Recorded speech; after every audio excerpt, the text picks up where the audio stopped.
প্রতারক চক্রের ফাঁদে পড়ে সমাবেশে যাওয়ার সময় লক্ষ্মীপুর থেকে ৩০০ জনকে আটক করেছে পুলিশ।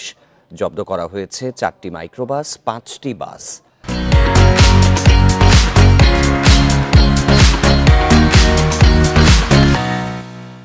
পুলিশ জানায়, সমাবেশে গেলে ১ লাখ থেকে ১ কোটি টাকা পর্যন্ত সুদমুক্ত ঋণ দেয়া হবে এমন প্রলোভন দেখিয়ে তাদের জড়ো করে প্রতারকরা।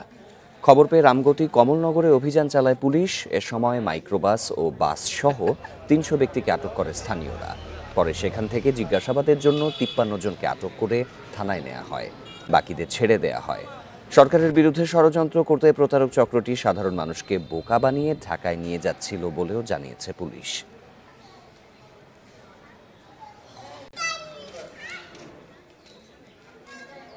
তাদের মূল উদ্দেশ্য ছিল এ ধরনের মহাসমাবেশ করে সরকারকে বিভ্রান্ত করা বা বিব্রত করা।